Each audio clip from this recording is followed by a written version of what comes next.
Leo tumepokea vitendea kazi, vishikwambi pamoja na kompyuta kwa ajili ya walimu wenye mahitaji maalum. Kwenye idara ya elimu msingi tunao walimu ambao wana mahitaji maalum, lakini wanafundisha watoto wetu. Wameletewa sasa vifaa vya kuwasaidia katika ufundishaji na ujifunzaji darasani na kwenye utendaji kazi wao wa kila siku. Tunashukuru sana serikali ya Dr. Samia Suluhu Hassan kwa kujali watumishi wake.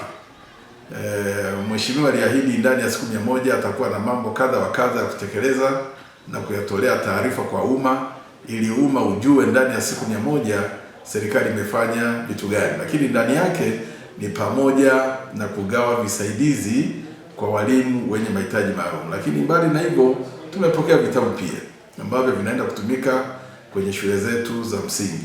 Nashukuru sana serikali yetu kwa msaada huu na kutimiza ahadi zake kama ambavyo imekuwa ikizitoa. Nashukuru sana waziri wa elimu pia kwa kusapoti walimu wetu ili waweze kufanya kazi katika mazingira ambayo ni rafiki.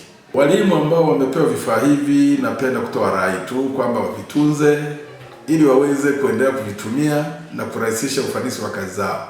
Na punde pale ambapo pengine wanaona kuna changamoto, tuna maafisa tehama ambao wanaweza wakawasaidia, angalau wao wanawasiliana na sisi pale ambapo wanaona kuna changamoto, tuweze kuwasaidia ili ufundishaji na ujifunzaji wao usiwe wa shida. Tulipewa taarifa kuwa Mheshimiwa Rais Mama Samia Suluhu Hassan amewanunulia walimu wetu vifaa vya kidijitali vya kuweza kuwasaidia kufundisha.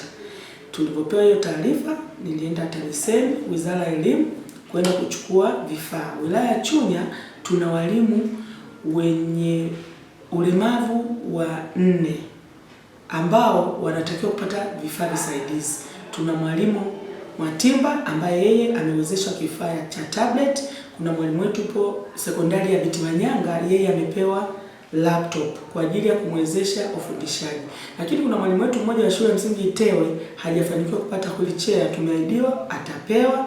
Pia na mwalimu Irene ana changamoto ya albino, yeye pia hajaweza kupewa hivyo vifaa, lakini ofisi ya Mama Samia imeahidi walimu wetu wote kupata vifaa visaidizi vya kuwasaidia wakati wa kufundisha.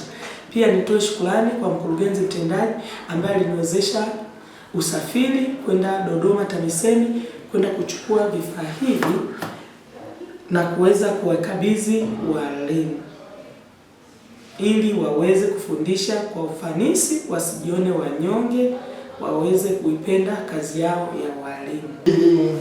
Mwalimu Abibu Edward Mwatimba kutoka shule ya msingi Kibao, namshukuru Mheshimiwa Rais kwa kunipatia kifaa hiki kwa ajili ya ufundishaji shuleni.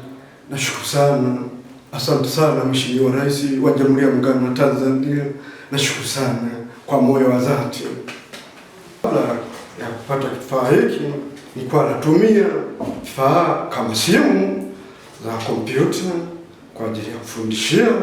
Nashukuru kwa kupata kifaa hiki, kitasaidia ufundishaji na ujifunzaji ili kuwawezesha wanafunzi waweze kuelewa vizuri darasani na kutatua matatizo mbalimbali katika utumiaji masomo na kujifunza kwa ufanisi.